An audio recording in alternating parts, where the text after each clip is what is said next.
दोस्तों, कहानी की शुरुआत होती है जर्मनी के एक छोटे से द्वीप हेल्गोलैंड को दिखाते हुए, जहां 513 लोग अपनी जिंदगी गुजार रहे थे क्योंकि पूरी दुनिया में एक खतरनाक वायरस फैल गया था, जिसकी वजह से काफी सारे लोग मारे गए और जो बचे हुए लोग हैं वो ज़ॉम्बीज बन गए। इन ज़ॉम्बीज से बचने के लिए ये लोग हेल्गोलैंड आइलैंड पर आ गए और यहाँ धीरे धीरे इन 513 लोगों ने अपनी एक सोसाइटी बना ली और खेती वगैरह करके अपनी जिंदगी गुजारने लगे। लेकिन खाने पीने का सामान काफी कम था, इसलिए इस आइलैंड पर केवल 513 लोग ही रह सकते थे और अगर एक भी मेंबर यहाँ बढ़ गया तो इन लोगों को काफी दिक्कत हो सकती थी। इसलिए जब भी इस आइलैंड पर कोई बच्चा पैदा होता था तब वोटिंग के जरिए उस इंसान को चुना जाता था जो अपनी जान दे सके, ताकि आइलैंड पर लोगों की आबादी कंट्रोल में रह सके। वहीं अब हम एक बोर्ड पर सभी सर्वाइवर के नाम के आगे कुछ पॉइंट्स लिखे हुए देखते हैं, जो इन्हें तब मिलते हैं जब ये कोई अच्छा काम करते हैं और इस तरह इनका नाम ऊपर बढ़ता रहता है। लेकिन अगर किसी इंसान ने गलत काम किया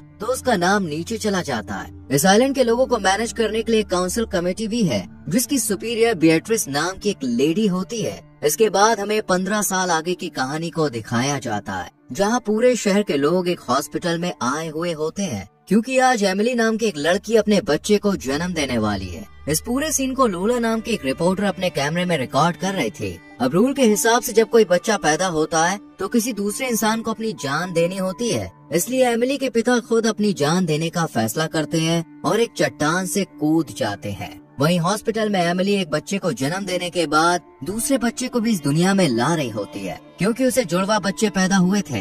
ये देखकर बीएट्रिस एक बार फिर काउंसिल कमेटी की मीटिंग रखती है और सभी लोगों से इस बारे में बात करती है। काफी देर तक सोचने के बाद ये लोग वोटिंग करने का डिसाइड करते हैं ताकि वोटिंग के जरिए पता चल सके कि किस इंसान को सैक्रिफाइस करना है। अब दूसरी तरफ हम क्रिश्चियन और हेनरिक नाम के दो दोस्तों को देखते हैं जो बोर्ड पर अपनी रैंकिंग देख रहे थे। क्रिश्चियन की रैंक 511 नंबर पर थी। ये देखकर वो काफी परेशान हो जाता है और हेनरिक से कहता है कि अगर मुझे मारने के लिए चुना गया तो मैं अपनी जान नहीं दूंगा। लेकिन हेनरिक उसे वार्न करते हुए कहता है कि पिछली बार एक आदमी ने इस तरह से बचने की कोशिश की थी, पर इन लोगों ने उसे जबरदस्ती पिंजरे में कैद करके समुंदर में फेंक दिया था। इसके बाद हम 512 नंबर पर मौजूद एलिसी नाम की एक बुजुर्ग लेडी को देखते हैं, जिसकी अब काफी उम्र हो चुकी थी, इसलिए सभी लोग उसे बिल्कुल यूजलेस समझते थे। वही सबसे आखिरी पोजीशन यानी 513 रैंक पर जिस शख्स का नाम होता है वो था एटियन, जो कि एक वर्कर है और उसे सब लोगों ने क्रिमिनल घोषित कर दिया। इसके बाद सीन शिफ्ट होता है मारेक और उसके बेटे लाइनस पर। ये दोनों एक लैब में उसी वायरस की वैक्सीन बनाने की कोशिश कर रहे थे। वहीं दूसरी तरफ हम जूडिथ नाम की एक लेडी को देखते हैं जो यहाँ के अथॉरिटीज में से एक थी। कुछ देर के बाद वो मारेक के साथ शहर के सभी लोगों को दवाइयाँ देने के लिए जाती है और जब ये दोनों एटियन के घर पहुँचते हैं तब इन्हें देखकर एटियन की वाइफ लीसा जूडिथ पर गुस्सा करने लगती है और उससे कहती है कि उसकी वजह से एटियन जैसा एक हार्ड वर्किंग इंसान लिस्ट में आखिरी रैंक पर आया है और इसलिए इन्हें सजा के तौर पर राशन भी कम मिलता है। ये सुनकर जूडिथ उसे जवाब देते हुए कहती है कि एटियन ने दवाई चोरी की थी, इसलिए उसे क्रिमिनल माना गया है। लेकिन लीसा उसे समझाने की कोशिश करती है कि वो सिर्फ मेरे लिए दवाई चोरी कर रहा था क्योंकि डॉक्टर ने उसे दवा देने से मना कर दिया था। इसके बाद सीन शिफ्ट होता है एमिली पर, जो अपने कमरे में सो रही थी। तभी यहाँ एलिसी आकर चुपचाप उसके बच्चे को उठाकर अपने साथ ले जाने लगती है, पर तभी एमिली की आंख खुल जाती है और वो जल्दी से उससे अपना बच्चा छीन लेती है क्योंकि उसे लग रहा था कि एलिसी वोटिंग के चक्कर में उसके बेबी को नुकसान पहुंचाना चाहती है, पर वो उससे कहती है कि मैं ऐसा कभी नहीं करूंगी। इधर मारेक अपने लैब से दवाई छुपा कर लाता है और उसे लॉरे नाम की एक लेडी को दे देता है, पर उसे ये सब करते हुए जूडिथ देख लेती है, इसलिए वो जल्दी से सुपरमार्केट में मौजूद बीएट्रिस के पास जाती है और मारेक ने जो किया वो सब बता देती है। पर बीएट्रिस उसे कहती है कि तुम ये बात किसी को मत बताना क्योंकि इस वक्त हमें मारेक की जरूरत है, लेकिन एक दिन हम उसे सजा जरूर देंगे और उसके बाद मैं उसकी जगह तुम्हें दे दूंगी। इन दोनों की ये सब बातें क्रिश्चियन और हेनरिक भी सुन रहे होते हैं कि तभी यहाँ पर एक बच्चा गिर जाता है और उसका सारा सामान टूट जाता है। ये देखकर हेनरिक को एक आइडिया आता है और वो क्रिश्चियन से कहता है कि यही रैंक बढ़ाने का सबसे अच्छा मौका है, तुम जल्दी से जाकर उस बच्चे की मदद करो ताकि लोगों की नजरों में तुम ऊपर उठ सको। हेनरिक की बात मानकर क्रिश्चियन भी ऐसा ही करता है और उस लड़के को अपना खाना दे देता है। जब बीएट्रिस उन्हें ऐसा करते हुए देखती है तो उसे काफी खुशी होती है, इसलिए वो हेनरिक और क्रिश्चियन को एक्स्ट्रा पॉइंट्स देने का ऐलान करती है। तभी हेनरिक की नजर एटियन और लीसा पर पड़ती है जो किसी स्टोर में आए हुए थे। हेनरिक ये बात अच्छी तरह से जानता था कि लिसा को राशन बहुत कम मिल रहा है, इसलिए वो उनके पास जाकर उनसे कहता है कि अगर तुम चाहो तो मैं तुम्हें खाना दे सकता हूँ। इस पर लिसा मना कर देती है, लेकिन पीछे खड़ी बेatrice इनकी बातें सुन लेती है और वो हेनरिक पर काफी गुस्सा करती है। यहाँ पर हमें पता चलता है कि असल में हेनरिक बेatrice का ही बेटा है। इसके बाद हम पीटर नाम के एक पेशेंट को मारिक की लैब में देखते हैं, जिसे जबरदस्ती बाहर की दुनिया से यहाँ पर एक्सपेरिमेंट के लिए लाया गया था और उस पर अलग अलग वैक्सीन्स का एक्सपेरिमेंट चल रहा था। वहीं दूसरी तरफ हेनरिक लिसा के पास जाकर उसे कुछ खाना ऑफर करता है और बदले में इंटीमेट होने के लिए कहता है, पर वो इसके लिए मना कर देती है। लेकिन हेनरिक फिर भी उसकी तरफ बढ़ने लगता है। तभी अचानक सायरन बज जाता है और उसे लिसा को छोड़कर बॉर्डर की तरफ भागना पड़ता है, क्योंकि वो एक सोल्जर है। यहाँ पर हम देखते हैं कि कुछ लोग आइलैंड में घुसने की कोशिश कर रहे हैं, जिन्हें सोल्जर्स की लीडर मिया वापस लौटने को कहती है, पर वो उसकी एक बात नहीं मानते और बैरियर काटने लगते हैं। और ये देखकर मिया एक आदमी को शूट कर देती है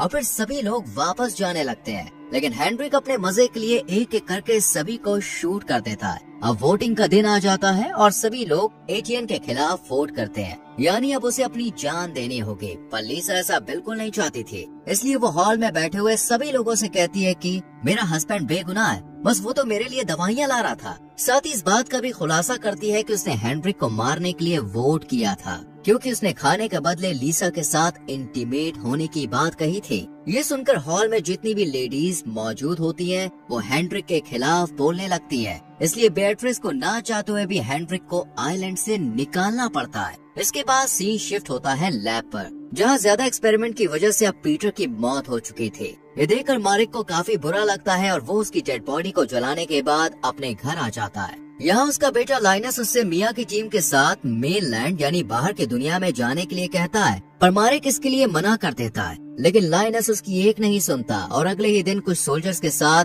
बायो सूट पहनकर उनकी बोट पर चला जाता है। अब उनके साथ हेनरिक भी था, जिसे ये लोग सजा के तौर पर बाहर छोड़ने के लिए जा रहे थे। और कुछ देर के बाद ये मेनलैंड पर भी पहुंच जाते हैं, जिसके बाद एक सोल्जर हेनरिक से कहता है कि वह बोट से उतरकर नीचे चला जाए, पर वो ऐसा करने के लिए तैयार नहीं था। ये देखकर हांस नाम का एक सोल्जर गुस्से में उसे एक जोरदार मुक्का मारता है, क्योंकि इसकी बहन के साथ भी हेनरिक ने गलत काम किया था। और फिर वो जल्दी से यहाँ से भाग जाता है। दूसरी तरफ आइलैंड पर बेatrice अपनी एक एम्प्लॉय के साथ वाटर सप्लायर के एक चीफ इंजीनियर से मिलने के लिए जाती है, क्योंकि पानी का मीटर खराब हो चुका था। बेatrice जब उस इंजीनियर से बात कर रही होती है, तब उसकी एम्प्लॉय की नजर एक रेडियो पर पड़ती है, जिसे देखकर वो थोड़ी हैरान हो जाती है, क्योंकि इस आइलैंड पर रेडियो रखना इल्लीगल था। अब चीफ मीटर को ठीक करने के बाद बेatrice से अपनी वाइफ को भी इस आइलैंड पर लाने की रिक्वेस्ट करता है, लेकिन वो मना कर देती है। इधर सभी सोल्जर लाइनस को बोट पर रुकने की कहकर पूरे शहर में घूमने के लिए निकल जाते हैं, जहां उनकी मुलाकात अर्ल नाम के एक आदमी से होती है। ये सोल्जर्स उसे खाने का कुछ सामान देते हैं और इसके बदले में अर्ल इन्हें 2 बड़े बड़े बॉक्सेस और कुछ दवाइयाँ देता है। वहीं दूसरी तरफ लाइनस, जो कि इन सभी सोल्जर का बोट पर इंतजार कर रहा था, लेकिन वक्त बीत जाने के बाद भी ये जब नहीं आते, तो वो बोट से उतरकर आसपास घूमने के लिए चला जाता है, जहाँ उसकी मुलाकात मौजिक नाम के एक आदमी से होती है। वो लाइनस को एक दवाई की बोतल देकर कहता है कि मेरे पास एक शिप है जिसमें ऐसी कई सारी दवाइयाँ हैं, तुम अगर इन्हें पीना चाहते हो तो मैं तुम्हें दे सकता हूँ। ये सुनकर लाइनस मौजिक के साथ उसके शिप पर चला जाता है, जहाँ मौजिक उसे काफी सारी दवाइयाँ दिखाता है, पर वो लाइनस के सामने एक शर्त रखता है और उससे कहता है कि इनके बदले तुम्हें मुझे और मेरे दोस्तों को अपने आइलैंड पर लेकर जाना होगा। जिसके बाद बोट से काफी सारे लोग बाहर निकल आते हैं। ये देखकर लाइनस बिना टाइम वेस्ट किए फौरन यहाँ से भाग जाता है। इधर ये सभी सोल्जर बोट की तरफ आ रहे होते हैं कि तभी एक आदमी आकर एक सोल्जर पर अटैक कर देता है, लेकिन सही वक्त पर बाकी सोल्जर उसे शूट करके मार देते हैं और किसी तरह बोट तक पहुँच जाते हैं। पर यहाँ लाइनस मौजूद नहीं होता है। इससे पहले कि ये उसे ढूंढ पाते, काफी सारे सिटीजन इनकी तरफ आने लगते हैं, जिस वजह से ये लोग लाइनस को लिए बिना ही फौरन यहाँ से निकलने लगते हैं। पर बोट की आवाज सुनकर लाइनस जल्दी से शिप से बाहर निकल आता है और भागते हुए बोट पर कूद जाता है, पर उसके पीछे पीछे मौजिक भी आ जाता है, जब बोट पर चढ़ने की कोशिश करता है, लेकिन सोल्जर उसे शूट करके मार देते हैं। कि तभी उनकी नजर लाइनस के सूट पर जाती है, जो कि अब फट चुका था। उसके फटे हुए सूट को देखकर सोल्जर्स को लगता है कि कहीं वो इन्फेक्टेड ना हो गया, इसलिए वो उसे एक इंजेक्शन देकर यहीं बेहोश कर देते हैं और आइलैंड पर वापस लाने के बाद उसे लैब में क्वारंटीन कर देते हैं। इसके बाद यहाँ मारेक अपने बेटे से मिलने के लिए आता है। तब लाइनस उसे मॉजिक द्वारा दी गई दवाई दिखाता है और उसे जो कुछ भी शिप पर हुआ वो सब बता देता है। ये सुनकर मारेक जल्दी से उस दवाई को टेस्ट करता है और उसे पता चलता है कि ये असली वैक्सीन है। इसलिए वो बिएट्रिस के पास जाकर उसे दोबारा अपने सोल्जर्स को उस शिप पर भेजने के लिए कहता है ताकि ज्यादा से ज्यादा दवाई को यहाँ लाया जा सके। पर बिएट्रिस इसके लिए मना कर देती है क्योंकि पिछली ट्रिप में उसका बहुत ज्यादा नुकसान हो गया था। इधर हम मेनलैंड में अर्ल के गार्ड्स को देखते हैं जहाँ उन्हें पानी में मॉजिक की लाश मिलती है और उसके हाथ में उन्हें एक दवाई की बोतल भी मिलती है, जिसे देखने के बाद अर्ल अपने गार्ड्स को ऐसी और दवाइयाँ ढूंढने का ऑर्डर देता है। वहीं दूसरी तरफ हम हेनरिक को देखते हैं जो शहर में इधर उधर भटक रहा था। तभी उसे रास्ते में वेल्मा नाम की एक लेडी दिखाई देती है जो लोगों को कुछ न कुछ देकर उनकी मदद किया करती थी। हेनरिक उसके पास जाकर उससे फ्लर्ट करने लगता है और वेल्मा उससे खुश होकर उसे अपने असिस्टेंट के तौर पर रख लेती है। इसके बाद वेल्मा हेनरिक को एक थिएटर में लेकर जाती है जो कि असल में उसका घर था। इसके बाद वो हेनरिक के सामने बार बार अर्ल का नाम लेने लगती है, जिस पर वो उसे अर्ल के बारे में पूछता है, लेकिन वेल्मा उसे कुछ नहीं बताती है। जैसी रात होती है हेनरिक मौका मिलते ही वेल्मा को मार देता है और उसका सारा सामान लेकर यहाँ से निकल जाता है। दूसरी तरफ बिएट्रिस लीसा से मिलने के लिए जाती है और उसे एक जॉब ऑफर करते हुए कहती है कि अगर तुम मुझे इस शहर की सारी जानकारी लाकर दोगी तो इसके बदले मैं तुम्हें और तुम्हारे हस्बैंड को एक अच्छी जिंदगी दे सकती हूँ। ये सुनकर लीसा बहुत ज्यादा खुश हो जाती है और इस जॉब के लिए मान जाती है, पर असल में ये सिर्फ बिएट्रिस का एक प्लान था। इधर लैब में लाइनस की जगह अब जूडिथ को काम में लगा दिया जाता है और जब वो अर्ल के द्वारा दिए गए उन 2 बड़े बॉक्सेस को खोल कर देखती है तो उसमें एक आदमी और एक लेडी को कैद करके रखा गया होता है, जिन पर अब मारेक वैक्सीन का एक्सपेरिमेंट करने वाला था। इससे पहले कि वो कुछ कर पाता यहाँ लैब में एक सोल्जर की डेथ हो जाती है और उसके पूरे शरीर पर लाल निशान बन जाते हैं, यानी वो वायरस से इन्फेक्टेड हो चुका था। वहीं जब लाइनस अपनी बॉडी को देखता है तो उसे भी सेम वैसा ही निशान नजर आते हैं, जिन्हें देखकर वो बहुत ज्यादा डर जाता है, लेकिन इसके बारे में किसी को नहीं बताता है। इसके बाद हम काउंसिल की एक मीटिंग को देखते हैं जहां बिएट्रिस उस पेशेंट की मौत का जिम्मेदार मिया को ठहराते हुए कहती है कि उसने अपनी टीम को सही तरह से प्रोटेक्ट नहीं किया था, इसी वजह से वो सोल्जर इन्फेक्टेड हो गया। इसलिए बिएट्रिस उसके 100 पॉइंट्स कम कर देती है और उसे सजा के तौर पर जेल में काम करने के लिए भेज दिया जाता है। तभी इसी हॉल में मौजूद लोला की बेटी फियोना अचानक खांसने लगती है, जिसे देखकर सभी को लगता है कि शायद वो भी वायरस से इन्फेक्टेड हो गई है। इसलिए सभी लोग यहाँ से भाग जाते हैं, पर असल में फियोना प्रेग्नेंट थी, लेकिन उसकी अभी तक शादी नहीं हुई थी, इसलिए उसके बच्चे को इल्लीगल माना जाएगा। इसी डर की वजह से वो अपने बॉयफ्रेंड टॉम के पास जाती है, पर टॉम उसे वादा करते हुए कहता है कि वो उसका और उसके होने वाले बच्चे का ख्याल रखेगा। जिसके बाद हमें लैब का सीन दिखाया जाता है जहाँ एक्सपेरिमेंट की वजह से अब उन दोनों पेशेंट्स की हालत बहुत ज्यादा खराब हो रही थी और इन्हें देखकर मारेक जूडिथ से कहता है कि हमारे पास ज्यादा वक्त नहीं है, इसलिए हमें जल्द से जल्द वैक्सीन बनानी ही होगी। इधर आइलैंड पर अर्ल अब मॉजिक के लोगों से मिलता है और उन्हें इसकी बॉडी दिखाकर कहता है कि इसे आइलैंड के लोगों ने मारा है। अगर तुम लोग मुझे दवाई के बारे में बता दोगे तो मैं तुम सबकी जिंदा रहने में मदद करूंगा। ये सुनकर स्पार्क नाम का एक आदमी आगे आता है और अर्ल से कहता है कि मैं तुम्हारी हेल्प करने के लिए तैयार हूँ, पर इसके बदले तुम्हें मुझे आइलैंड पर लेकर जाना होगा। कुछ देर सोचने के बाद अर्ल इसके लिए राजी हो जाता है। दूसरी तरफ मारेक जेल में मिया से मिलने के लिए जाता है और उससे कहता है कि मैं तुम्हारी जेल की सजा को कम करा सकता हूँ, लेकिन इसके बदले मैं चाहता हूँ कि तुम मेनलैंड पर जाकर उस शिप से वो वैक्सीन लेकर आओ। लेकिन मिया इस काम को करने के लिए मना कर देती है। इसके बाद हम हेनरिक को देखते हैं जिसे मेनलैंड पर कैनिबल की एक गैंग पकड़ लेती है, पर हेनरिक अपनी जान बचाने के लिए झूठ बोलते हुए कहता है कि वो अर्ल के लिए काम करता है। ये सुनकर कैनिबल गैंग उसे अर्ल से मिलवाने के लिए ले जाते हैं, पर अर्ल तो उसे जानता भी नहीं था, इसलिए वो हेनरिक को मारने वाला ही होता है कि तभी वो जोर से चीख कर कहता है कि मैं बिएट्रिस का बेटा हूँ और गलती से यहाँ पे आ गया हूँ। इसके बाद वो अर्ल को वेल्मा की मौत के बारे में बताता है कि वो वायरस की वजह से मारी जा चुकी है, लेकिन अर्ल पहले से ही सारी सच्चाई जानता था, इसलिए वो हेनरिक से कहता है कि तुम्हें आइलैंड से निकाला गया था और वेल्मा की मौत की वजह वायरस नहीं बल्कि तुम हो, तुमने उसकी जान ली है। ये सुनकर हेनरिक के पसीने छूट जाते हैं क्योंकि वो समझ चुका था कि उसके साथ बहुत बुरा होने वाला है, इसलिए वो अपनी जान बचाने के लिए आइलैंड के सभी सीक्रेट्स और डोर्स के बारे में अर्ल को बता देता है,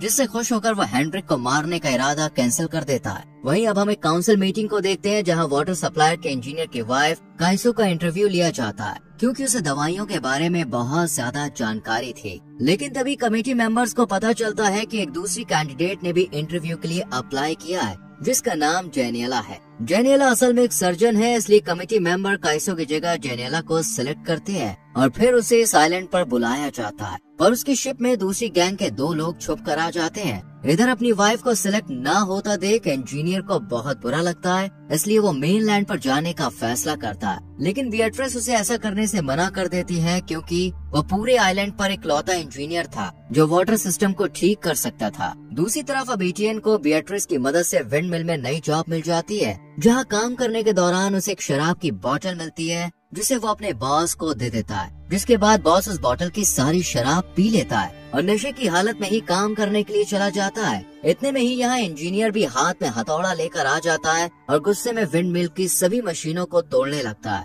ये देखकर बॉस जल्दी से उसे रोकने के लिए सीढ़ियों से ऊपर जाने की कोशिश करता है, पर तभी उसका पैर फिसल जाता है और उसका पैर टूट जाता है, जिसके बाद उसे इलाज के लिए हॉस्पिटल में लाया जाता है और फिर मारेक उसकी सर्जरी करता है। पर सर्जरी के दौरान उसकी नजर डेनियला पर पड़ती है तो वो देखता है कि वो बहुत ज्यादा घबरा रही है, इसलिए वो इसकी वजह पूछता है। तब डेनियला उसे बताती है कि वो कोई सर्जन नहीं है, बस उसने ये सब किताबों में पढ़ा था। साथ ही वो मारेक से ये भी कहती है कि उसे पता है कि लाइनस इन्फेक्टेड है और इसलिए वो उसकी मदद भी करना चाहती है, पर मारेक उसकी सच्चाई किसी को ना बताए। इससे पहले कि मारेक कुछ कह पाता, यहाँ जूडिथ आ जाती है और उसने इन दोनों की सारी बातें सुन ली थी, इसलिए वो मारेक से कहती है कि मैं अब लाइनस के बारे में सबको बता दूंगी कि वो इन्फेक्टेड है। लेकिन तभी डेनियला पीछे से उस पर अटैक करके उसे मार देती है, जिसके बाद मारेक और डेनियला मिलकर उसकी लाश को पानी में फेंक देते हैं। इसके बाद सीन शिफ्ट होता है फियोना पर, जिसका मिसकैरेज हो गया था, और जब मारेक उसे देखने के लिए जाता है तब फियोना की माँ उससे कहती है कि प्लीज तुम इसके बारे में बिएट्रिस को कुछ मत बताना, और इसके लिए मारेक भी मान जाता है। इधर बिएट्रिस जब लैब में जाती है तो उसे दीवार पर एक टूटा हुआ दांत रखा हुआ दिखाई देता है, जिसे देखकर वो समझ जाती है कि ये दांत किसी और का नहीं बल्कि जूडिथ का है। इसलिए वो फौरन मारेक के पास जाती है और उसे जूडिथ के बारे में बात करते हुए कहती है कि वो कहीं गायब हो गई है और मुझे लगता है कि उसे गायब करने के पीछे तुम्हारा ही हाथ है। इस पर मारेक उसे बड़ी ही चालाकी से जवाब देता है कि मैं जानता हूँ कि तुम मुझे नुकसान नहीं पहुँचा सकते क्योंकि तुम्हें मेरी जरूरत है। ये सुनकर बिएट्रिस शांत हो जाती है और कुछ देर सोचने के बाद कहती है कि वो जूडिथ की मौत का इल्जाम इंजीनियर पर डाल देगी और लिसा की मदद से कुछ झूठे सबूत लोगों को दिखाकर ये साबित कर देती है कि जूडिथ की मौत का जिम्मेदार इंजीनियर है। इसके बाद हम एटियन को देखते हैं, जिसे अब विंड मिल का नया इंचार्ज बना दिया गया था। ये बात जब बॉस को पता चलती है तो वो गुस्से में एटियन के घर जाता है और उससे कहता है कि तुमने मुझे जानबूझकर शराब की बोतल दी ताकि मेरे साथ वो एक्सीडेंट हो जाए और तुम मेरी जगह ले सको।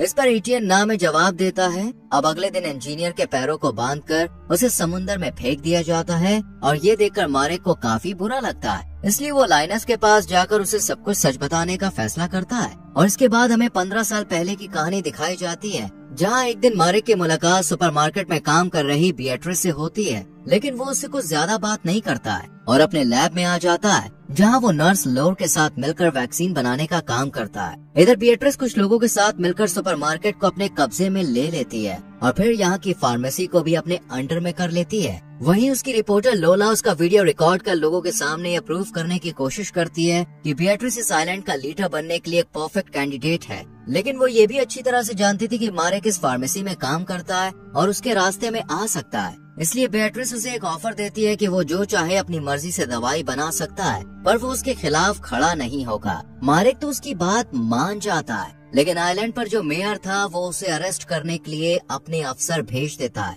पर बिएट्रिस बड़ी ही चालाकी से उसे ही फंसा देती है। इसके बाद सीन शिफ्ट होता है मारेक की वाइफ पर, जो कि मेनलैंड पर रहकर वैक्सीन बना रही होती है कि तभी कुछ गुंडे यहाँ पे आकर उसे मार देते हैं। वहीं दूसरी तरफ बिएट्रिस लोर को आइलैंड की आबादी को कंट्रोल रखने के लिए सिर्फ 513 लोगों को ही यहाँ रखने के लिए कहती है। पहले तो लोर इसके लिए मना करती है क्योंकि उन्हें आधे से ज्यादा आबादी को मारना होगा, लेकिन जब बिएट्रिस उसे धमकाती है तो वो इसके लिए राजी हो जाती है और फिर एक एक करके सभी लोगों को वायरस का इंजेक्शन लगाया जाता है और इस तरह कई लोग मारे जाते हैं, जबकि कुछ की रिपोर्ट्स चेंज कर उन्हें पॉजिटिव दिखाकर आइलैंड से बाहर निकाल दिया जाता है। ये देखकर मारेक जल्द से जल्द वैक्सीन बनाने का फैसला करता है ताकि लोगों को बिएट्रिस की सच्चाई बता सके, पर इस बात को 15 साल बीत गए थे। इसके बाद सीन प्रेजेंट पे शिफ्ट होता है, जहाँ लाइनस की मौत हो चुकी थी और अब मारेक अपने पूरे कन्फ्यूजन को रिकॉर्ड कर देता है, लेकिन जेनियला आकर उस टैब पर गोली चला देती है क्योंकि वो अर्ल की गैंग मेंबर है।